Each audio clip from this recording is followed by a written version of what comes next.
Hello दोस्तों, मैं अग्रसेन आर्या और आप देख रहे हैं आपका अपना यूट्यूब चैनल आर्या कोचिंग। जैसा कि आप जानते हैं, आप यहां पर पढ़ते हैं इंटरमीडिएट की मैथ और फिजिक्स की क्लासेस बहुत ही सरल और यूनिक तरीके से।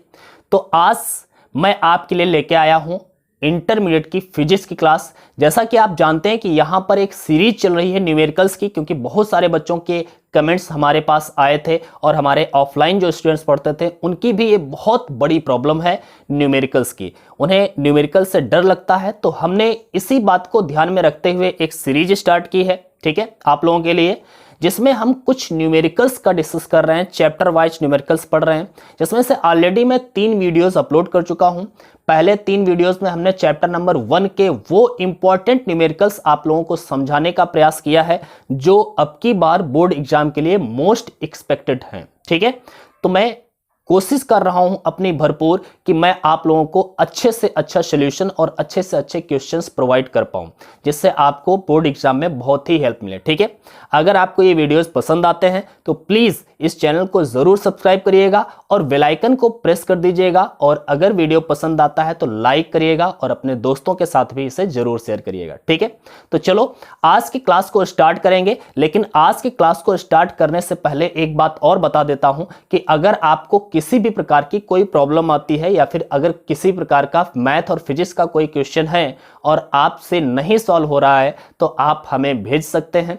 इसके लिए आपको क्या करना होगा, आपको हमने इंस्टाग्राम आईडी अपने डिस्क्रिप्शन बॉक्स में दे दी है, आप वहां पर जाकर के हमें फॉलो कर सकते हैं और वहां पर किसी भी प्रकार की अगर कोई प्रॉब्लम होती है तो आप वहां पर हमसे शेयर कर सकते हैं। मैं उसका डेफिनेटली किसी ना किसी वीडियो में उसका जवाब देने का प्रयास करूंगा, ओके। और अगर आप हमारे लेक्चर्स की पीडीएफ नोट्स पाना चाहते हैं, हमारे सारे चैप्टर्स की पीडीएफ नोट्स पाना चाहते हैं, तो आप डेफिनेटली हमारे टेलीग्राम अकाउंट को ज्वाइन कर लीजिएगा। टेलीग्राम चैनल एक का लिंक जो है डिस्क्रिप्शन में दे दिया गया है, आप वहां पर ज्वाइन कर सकते हैं और वहां पर आपको हर चैप्टर की पीडीएफ फाइल मिल जाएगी, ठीक है।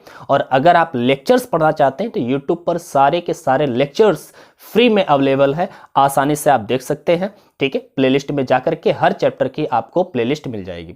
चलो ज्यादा टाइम नहीं लगाते हैं, आज हम लोग इस वीडियो में चैप्टर नंबर 2 के न्यूमेरिकल्स की स्टार्टिंग करने वाले हैं। लेकिन आज की क्लास में हम लोग कुछ वो मोस्ट इंपॉर्टेंट फार्मूलेज डिस्कस करेंगे जो चैप्टर नंबर 2 के न्यूमेरिकल्स को सॉल्व करने के लिए बहुत ही जरूरी है, ठीक है। तो सबसे पहले हम चैप्टर नंबर 2 के सारे न्यूमेरिकल्स को समझेंगे। देखिए यहां पर मैंने लिख दिया है, शायद आपको ये न्यूमेरिकल्स फार्मूले याद होंगे, मैं न्यूमेरिकल्स निकल जा रहा है मुझसे, फार्मूले की मैं बात कर रहा हूं कि आपको शायद ये सारे के सारे फॉर्मूले याद भी होंगे, लेकिन इनका अर्थ क्या है ये समझना बहुत जरूरी है न्यूमेरिकल लगाते समय, ठीक है। तो न्यूमेरिकल्स केवल और केवल फार्मूले याद होने से नहीं लिखते हैं, इतना याद रखना। बच्चे कभी इसी कंफ्यूजन में आ जाते हैं कि न्यूमेरिकल्स मुझे अगर फार्मूले याद हैं तो न्यूमेरिकल्स सॉल्व कर लेंगे, ऐसा नहीं होता है।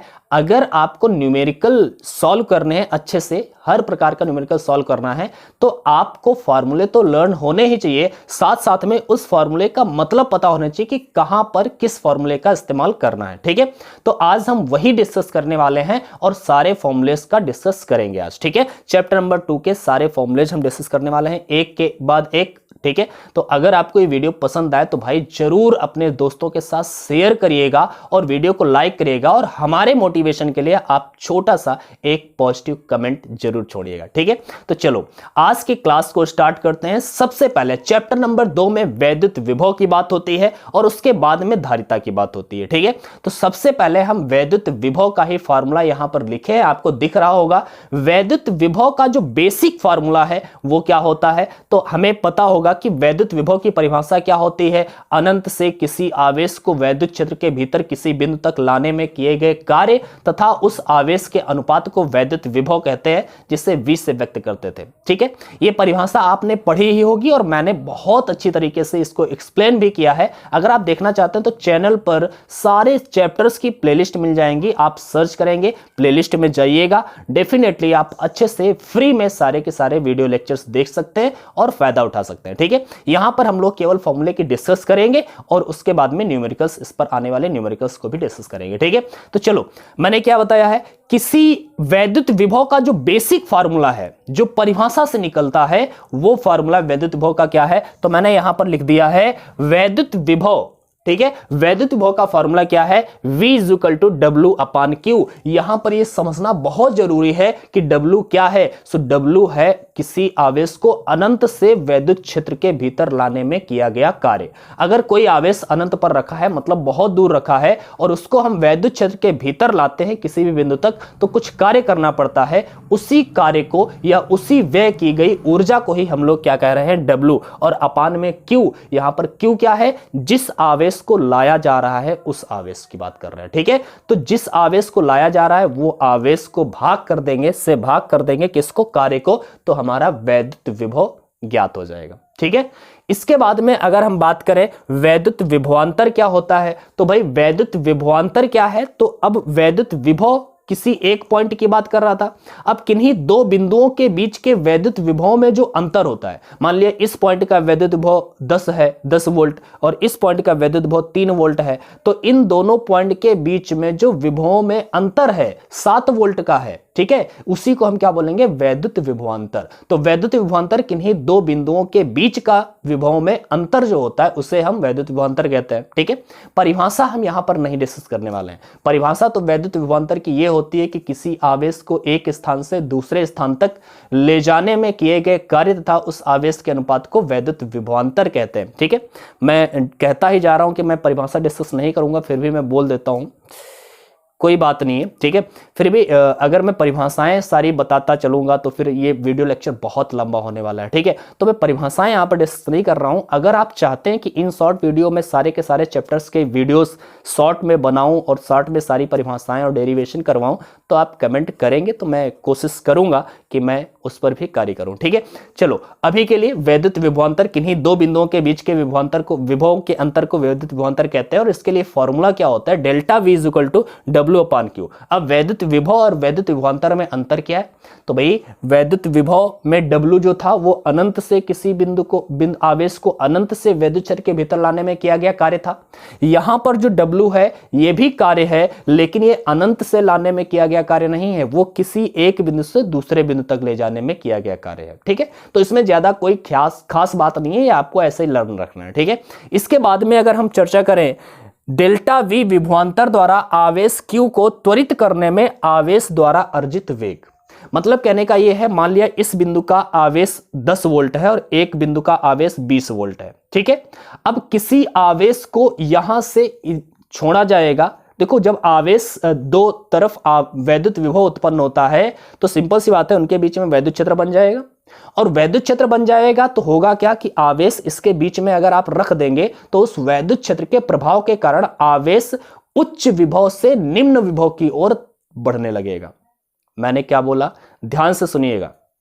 मैंने ये बोला है कि अगर कोई आवेश Q रखा हो वैद्युत क्षेत्र में, मतलब ऐसे दो बिंदुओं के बीच में गति करे जिनके बीच में विभवांतर हो, कुछ ना कुछ अंतर हो। यहां पर 10 वोल्ट का विभव है, यहां पर 15 वोल्ट का विभव है, तो इनके बीच में जब आवेश चलेगा तो उस चलते हुए आवेश की कुछ ना कुछ तो स्पीड होगी। तो स्पीड क्या होगी?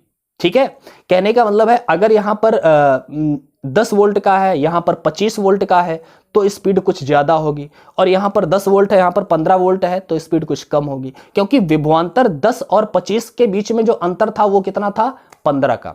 तो 10 और 25 के बीच में अंतर 15 का, तो विभवांतर यहां पर इन दोनों बिंदुओं के बीच का क्या था? 15। और अगर विभवांतर 10 और 15 की मैं बात कर रहा हूं तो अंतर कितना है? 5 वोल्ट का। तो विभवांतर अगर 5 वोल्ट का है तो आवेश धीरे धीरे गति करेगा, विभवांतर अगर ज्यादा है तो आवेश तीव्र गति से गति करेगा।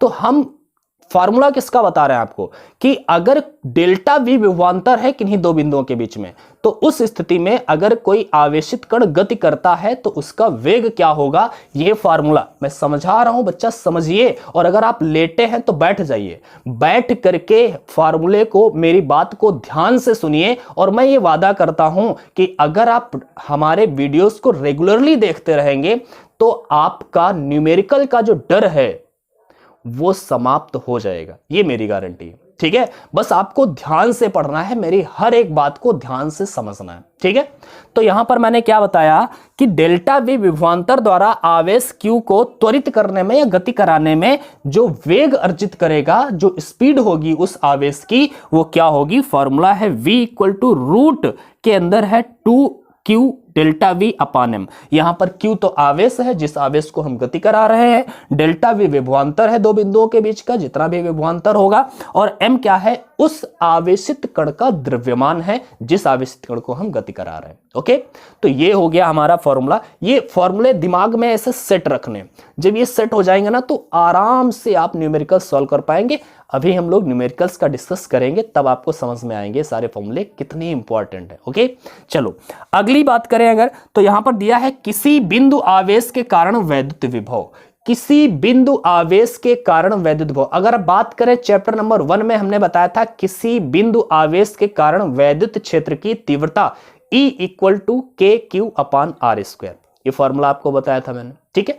यहां पर किसी बिंदु आवेश के कारण वैद्युत विभव, इसका मतलब समझिए आप, मैं समझा रहा हूं, ध्यान से देखिएगा। मान लिया कोई बिंदु आवेश यहां पर रखा हुआ है Q, और इससे R दूरी पर आपसे पूछ दिया जाए इस बिंदु पर वैद्युत विभव क्या होगा, तो आप फॉर्मूला कौन सा इस्तेमाल करेंगे, ये करेंगे V इज इक्वल टू के क्यू अपान आर। कौन सा, कब ये फॉर्मूला इस्तेमाल करना है, जब कोई आवेश रखा है, बिंदु आवेश है, और इस आवेश से पूछा जाए 5 सेंटीमीटर की दूरी पर वैद्युत विभव क्या होगा, या 2 सेंटीमीटर की दूरी पर वैद्युत विभव, मतलब कुछ भी दूरी पर, हम यहां पर दूरी को r से लिखते, तो r दूरी पर वैद्युत विभव का फॉर्मूला क्या होगा, वैद्युत विभव का वैल्यू क्या होगा, इसके लिए हमें फॉर्मूला इस्तेमाल करना है v इज इक्वल टू के क्यू अपान आर। यहां पर k वही है जो चैप्टर नंबर 1 में हम लोग डिस्कस कर रहे थे, k इक्वल टू होता है 1/4 पाई एप्सिलॉन नॉट। भाई k इक्वल टू, यहां पर स्मॉल k इक्वल टू क्या है, 1/4 पाई एप्सिलॉन नॉट, इसी को लिखते थे, ठीक है, न्यूटन मीटर पर कूलम स्क्वायर,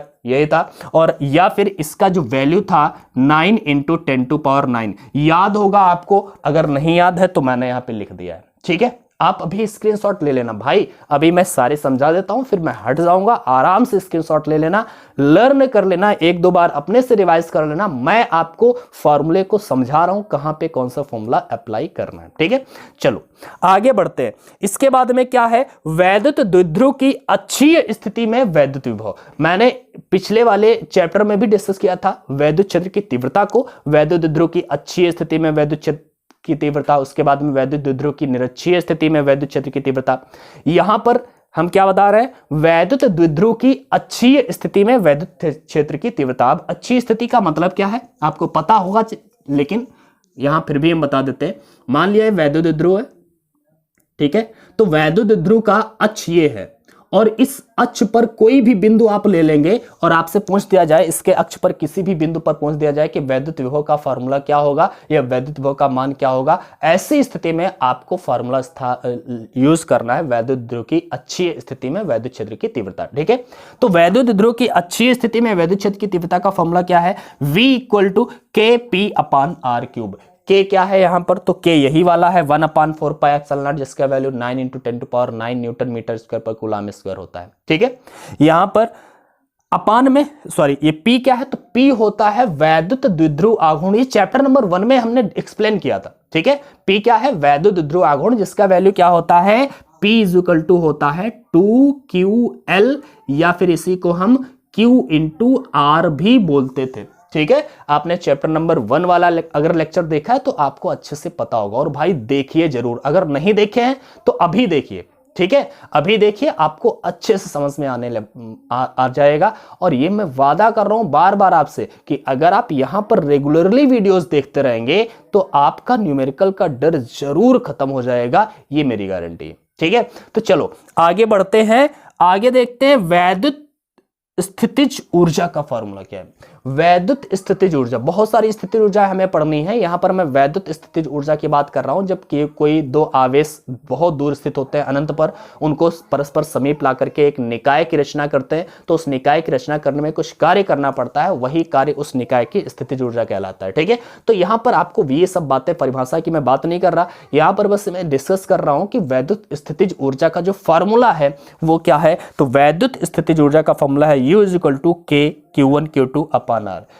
के Q1 Q2 अपान आर, ये है वैद्युत स्थितिज ऊर्जा का फॉर्मूला। यहां पर के वही है अपना 1/4 पाई एप्सिलॉन नॉट वाला, ठीक है। Q1 Q2 दो आवेश हैं, जिन आवेशों से ये वैद्युत कोई भी निकाय बना है, ठीक है। और R क्या है, उन दोनों आवेशों के बीच का डिस्टेंस है, दूरी है, ठीक है। तो मेरे ख्याल से ये आपको फॉर्मूले समझ में आए होंगे। आगे हम डिस्कस करते हैं। आगे यहां पर विभव प्रवणता की बात करें तो विभव प्रवणता का फॉर्मूला होता है minus delta we upon delta x. आपने परिभाषा तो पढ़ी होगी विभव प्रवणता की, क्या होती है कि वैद्युत क्षेत्र की दिशा में वैद्युत विभव दूरी के साथ साथ विभव परिवर्तन की दर को हम लोग क्या कहते थे, विभव प्रवणता कहते थे। और वैद्युत क्षेत्र की दिशा में लगातार विभव घटता जाता है, इसलिए इसको ऋणात्मक लिया जाता है। Minus delta we upon delta x, यहां पर डेल्टा वी क्या है, विभवांतर है किन्हीं दो बिंदुओं के बीच का, और डेल्टा एक्स क्या है, दोनों बिंदुओं के बीच का विस्थापन है या दूरी है। बात क्लियर है? तो ये हम विभव प्रवणता का फॉर्मूला याद रखेंगे। इसके बाद में एक समान बाह्य वैद्युत क्षेत्र में द्विध्रुव को घुमाने में कृत कार्य, इसका अर्थ समझिए आप। ठीक है, मैंने क्या बताया, एक समान बाह्य वैद्युत क्षेत्र में द्विध्रुव को घुमाने में कृत कार्य। मान लिया एक समान बाह्य वैद्युत क्षेत्र इस तरह से है, एक समान है, तो ये वैद्युत क्षेत्र हम रेखाओं से ऐसे व्यक्त कर रहे हैं, और इसमें कोई वैद्युत द्विध्रुव रखा है थीटा अंश के कोण पर या थीटा 1 अंश के कोण पर रखा हुआ है। ठीक है, थीटा 1 अंश के कोण पर रखा है, और इसको हम घुमाते हैं, थोड़ा सा जैसे ऐसे रखा था और हमने ऐसे इसको घुमाया, तो घुमाने में कुछ कार्य तो करना पड़ेगा। तो इसको घुमाने में कितना कार्य करना पड़ेगा, इसका फॉर्मूला मैंने बताया है। मैंने क्या बताया कि किसी एक समान वैद्युत क्षेत्र में वैद्युत द्विध्रुव को घुमाने में कृत कार्य, घुमाने में कितना कार्य किया जाएगा, इसका फॉर्मूला है W = PE इंटू में cos θ1 माइनस cos θ2। ठीक है, PE इंटू में cos θ1 माइनस cos θ2। यहां पर P क्या है, वैद्युत द्विध्रुव आघूर्ण, जो अभी मैंने यहां पर एक्सप्लेन किया आपको। ठीक है, E क्या है, वैद्युत क्षेत्र की तीव्रता है। ठीक है, cos θ1 क्या है, पहले वैद्युत क्षेत्र की दिशा से जिस अंश के कोण पर ये रखा था वैद्युत ध्रुव, वो θ1 था, और बाद में घुमाने के बाद में जिस अंश के कोण पर हो गया है वो θ2 है। ठीक है, यहां पर अगर बता दिया जाए कि पहले द्विध्रुव साम्य अवस्था में रखा था, साम्य अवस्था का मतलब है ये पहले ऐसे रखा था और थीटा से घुमा दिया गया, तो किया गया कार्य आपसे पूछा जाए तो साम्य स्थिति से थीटा से घुमाने में किए गए कार्य की जब बात करेंगे तो θ1 का वैल्यू 0 हो जाएगा, क्योंकि साम्य स्थिति में था, तो cos 0 का वैल्यू 1 हो जाता है। तो साम्य स्थिति से थीटा अंश तक घुमाने में किया गया कार्य का फॉर्मूला होता है PE इंटू में 1 माइनस cos θ। ओके, तो ये मेरे ख्याल से आपको समझ में आना चाहिए, ये वैद्युत ध्रुव को घुमाने में किया गया कार्य है। ठीक है, आगे हम डिस्कस करते हैं वैद्युत द्विध्रुव की स्थितिज ऊर्जा का फॉर्मूला। तो वैद्युत द्विध्रुव, अभी मैंने देखा वैद्युत स्थितिज ऊर्जा, ये वैद्युत स्थितिज ऊर्जा था जिसका फॉर्मूला था U = K Q1 Q2 upon R। वैद्युत द्विध्रुव की स्थितिज ऊर्जा का फॉर्मूला क्या है, तो वैद्युत द्विध्रुव की स्थितिज ऊर्जा का फॉर्मूला है U = माइनस PE cos θ। स्थितिज ऊर्जा को हम, सबकी स्थितिज ऊर्जा को हम U से ही लिखते हैं। ठीक है, तो U = फॉर्मूला क्या है, माइनस PE cos θ। जब द्विध्रुव की स्थितिज ऊर्जा पूछेगा तो हम फॉर्मूला कौन सा लगाएंगे, माइनस PE cos θ। ओके, यहां पर P है वैद्युत ध्रुव आघूर्ण जिसका मैंने यहां पर डिस्कस किया था, और E है वैद्युत क्षेत्र, और थीटा है जितना अंश घुमाया गया है एंगल को, वो कोण। ठीक है, इसके बाद में आगे की हम डिस्कस करें, 1 मिनट, कुछ प्रॉब्लम। ओके, हाँ, इसके बाद में हम देखते हैं विलगत गोलीय चालक की धारिता का फॉर्मूला क्या होगा। तो विलगत गोलीय चालक का अर्थ क्या, देखो सॉरी मैं साथ ये छोड़ रहा हूं, वैद्युत धारिता। वैद्युत धारिता आपने जाना होगा कि किसी चालक द्वारा आवेश को ग्रहण करने की क्षमता को वैद्युत धारिता कहते हैं, या फिर हम ऐसे भी कह सकते हैं कि किसी चालक को दिए गए आवेश तथा उस आवेश के कारण उसके विभव में होने वाली वृद्धि के अनुपात को हम वैद्युत धारिता कहते हैं। परिभाषा साथ में बता देता हूं, हल्की फुल्की छोटी छोटी वाली। ठीक, इसको हम C से व्यक्त करते हैं, तो C = फॉर्मूला क्या हो जाता है, Q/V। ये धारिता का बेसिक फॉर्मूला है, C = Q/V। C = Q/V ये बेसिक फॉर्मूला है और ये मोस्ट इंपॉर्टेंट है न्यूमेरिकल सॉल्व करते समय। ठीक है, तो C = Q/V ये फॉर्मूला है, बेसिक फॉर्मूला है। इसके बाद में विलगत गोलीय चालक की धारिता की जब हम बात करते हैं, विलगत गोलीय चालक की धारिता मतलब कोई खोखला गोला है और उस खोखले गोले की धारिता कितनी होगी, इसके लिए आपके पास फॉर्मूला है C = 4πε0 R। C = 4πε0 into R। यहां पर R क्या है, उस गोलीय चालक की धारिता है, और 4πε0 आप जानते हैं ये कांस्टेंट है। ओके, तो ये हो गया विलगत गोलीय चालक की धारिता का फॉर्मूला। इसके बाद में आगे चलते हैं, आवेशित चालक की स्थितिज ऊर्जा एवं संधारित्र की स्थितिज ऊर्जा की हम बात करते हैं। आवेशित चालक की स्थितिज ऊर्जा हो या फिर संधारित्र की स्थितिज ऊर्जा हो, दोनों का फॉर्मूला बिल्कुल सेम है। ठीक है, इसमें कोई अंतर नहीं है। फार्मूला क्या है, U इक्वल टू, देखिए फिर स्थितिज ऊर्जा आई है, लेकिन किसकी, ये द्विध्रुव की स्थितिज ऊर्जा नहीं है और ना ही ये मतलब ये क्या बोलते थे इसे यार, वैद्युत स्थितिज ऊर्जा है। वैद्युत स्थितिज ऊर्जा, द्विध्रुव की स्थितिज ऊर्जा ये अलग थी। यहां पर हमने किसकी स्थितिज ऊर्जा की बात की है, आवेशित चालक की स्थितिज ऊर्जा, या फिर हम कहें संधारित्र की स्थितिज ऊर्जा। इसका formula U is equal to है हाफ CV², ठीक है, हाफ CV² इसका फॉर्मूला है। आप इसको आप अलग अलग टर्म में चेंज भी कर सकते हैं। यहां पर अगर मैं C का वैल्यू Q/V रख दूं तो Q/V रखूंगा तो ये हाफ Q इंटू V भी हो जाएगा, ठीक है। तो ये अलग अलग फॉर्मूला बदला, लेकिन ये फेमस फॉर्मूला जो है U is equal to half CV², ये मेन फॉर्मूला है, ठीक है। तो ये स्थितिज ऊर्जा का फॉर्मूला हो गया, किसकी स्थितिज ऊर्जा, आवेशित चालक की स्थितिज ऊर्जा कहिए या फिर किसी संधारित्र की स्थितिज ऊर्जा की बात करिए, ठीक है।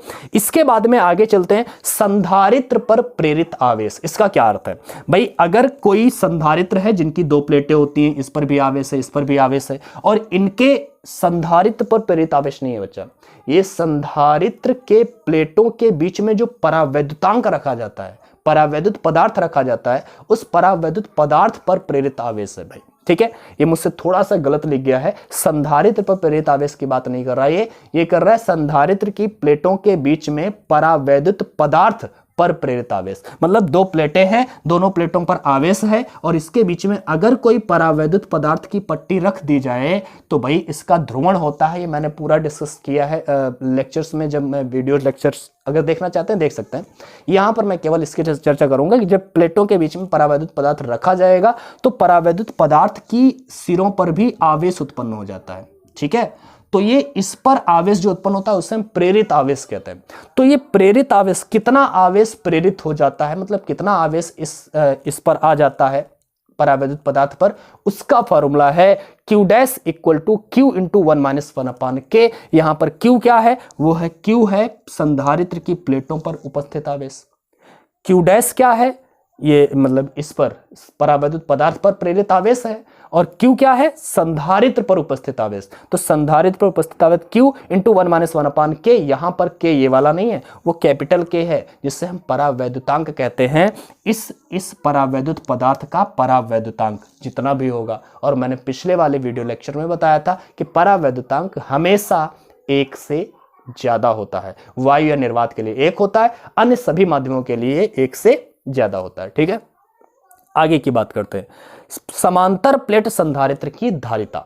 समांतर प्लेट, जब भी आपके संधारित्र की धारिता पूछी जाए, समांतर प्लेट संधारित्र हमारे सिलेबस में है, ठीक है। तो समांतर प्लेट संधारित्र की धारिता का फॉर्मूला क्या होगा, तो आपको याद रखना है C इक्वल टू KA//D। लेकिन अगर यहां पर K क्या है, परावैद्युतांक है जो प्लेटों के बीच में भरा होता है। अगर प्लेटों के बीच में कोई परावैद्युत पदार्थ नहीं रखा है, वायु या निर्वात है, तो ऐसी स्थिति में फार्मूला है A//D। ऐसी स्थिति में K की जगह पर 1 आ जाएगा, क्योंकि वायु या निर्वात के लिए K का वैल्यू 1 हो जाता है, ठीक है। तो मैंने क्या बताया, जब वायु या निर्वात होगा प्लेटों के बीच में तो फार्मूला धारिता का हो जाएगा A//D। अगर वायु या निर्वात के अलावा अन्य कोई माध्यम भरा हुआ है प्लेटों के बीच में तो फार्मूला होगा KA//D। ओके, यहां पर K है परावैद्युतांक, ठीक है। A क्या है, उस समांतर प्लेट, जो प्लेट है उस प्लेट का क्षेत्रफल, जो न्यूमेरिकल में दिया रहेगा, आपका क्वेश्चन में दिया रहेगा, इतना क्षेत्रफल वाली है प्लेट, ठीक है। तो ये A प्लेटों का क्षेत्रफल है। ε0 आपको पता है, निर्वात की वैद्युशीलता, ये कांस्टेंट होता है, इसका वैल्यू आपको पता है 8.85 × 10⁻⁻12, ठीक है, आपको लर्न होगा। और D क्या है, तो यहां पर D है दोनों प्लेटों के बीच की दूरी। दोनों प्लेटों के बीच की दूरी क्या है, D, ठीक है। इसके बाद में एक और फार्मूला है जिसे हम बोल रहे हैं संधारित्र की प्लेटों के बीच ऊर्जा घनत्व का फार्मूला, ठीक है। तो ऊर्जा घनत्व जिसे हम स्मॉल u से लिख रहे हैं, u बराबर में हाफ K/ε0E²। यहां पर K है परावैद्युतांक, ठीक है। अगर वायु या निर्वात है तो K का मान 1 ही रहेगा, कोई टेंशन लेने वाली बात नहीं है। ε0 कांस्टेंट है, E क्या है, वैद्युत क्षेत्र की तीव्रता, प्लेटों के बीच में कितना वैद्युत क्षेत्र उत्पन्न हो जाता है उसका वैल्यू रख देंगे, ठीक है। तो ये हमारे फॉर्मूले हैं इस चैप्टर के सारे फॉर्मूले, और यही फॉर्मूले अगर हमें लर्न है तो डेफिनेटली हम आसानी से हम कह सकते हैं कि चैप्टर नंबर 2 के सारे न्यूमेरिकल्स आसानी से समझ पाएंगे, ठीक है। तो मुझे उम्मीद है कि आप ये फॉर्मूले लर्न कर लेंगे, और अगर लर्न हो जाते हैं तो बहुत अच्छी बात है बच्चा। अगर कोई प्रॉब्लम होती है, अगर समस्या है अगर फॉर्मूले को समझने में, ठीक है, तो आप हमसे संपर्क कर सकते हैं। मैंने बताया आपको, मैंने डिस्क्रिप्शन बॉक्स में अपना इंस्टाग्राम आईडी दे दिया है, ठीक है, तो वहां पर जाकर के फॉलो कर लीजिए। कोई भी प्रॉब्लम हो आप हमसे शेयर करिए। दूसरी बात, अगर आप टेलीग्राम चैनल हमारा ज्वाइन कर लेंगे तो वहां पर पीडीएफ नोट्स आपको मिल जाएंगे, ठीक है, फ्री में सब, ठीक है। तो कोई टेंशन लेने की बात नहीं है, आप यहां पर पढ़ाई करते रहिए, हमारे साथ हमें डेली के डेली ज्वाइन होते रहिए, जिससे आपको बहुत बड़ा बेनिफिट मिलने वाला है, ठीक है। तो चलो आगे हम इनके न्यूमेरिकल्स की डिस्कस करेंगे, लेकिन मैं सोच रहा हूं कि आज हम इनके न्यूमेरिकल्स की डिस्कस नहीं करते हैं। चैप्टर नंबर 2 के न्यूमेरिकल्स हम लोग अगले लेक्चर में देखेंगे, क्योंकि टाइम तो काफी हो गया है, वीडियो लेक्चर मतलब भर का बड़ा हो ही चुका है, ठीक है। तो अगले लेक्चर में हम इस चैप्टर के न्यूमेरिकल्स को लेकर के आएंगे और बखूबी आपको समझाएंगे किस प्रकार के न्यूमेरिकल्स आते हैं आपके बोर्ड एग्जाम में, और उनको समझने का भी प्रयास करेंगे, ठीक है। आज की क्लास में बस इतना ही रखते हैं, ठीक है। और आपसे कहूँगा कि वीडियो अगर पसंद आया है तो लाइक ज़रूर करिएगा, अपने दोस्तों के साथ शेयर ज़रूर करिएगा, और चैनल सब्सक्राइब नहीं किए हो तो भाई सब्सक्राइब कर लो ना, ठीक है। आज की क्लास में बस इतना ही, फिर मिलते हैं नेक्स्ट वीडियो में न्यूमेरिकल्स के साथ में। तब तक के लिए बाय बाय, और पढ़ाई करते रहिए, ठीक है।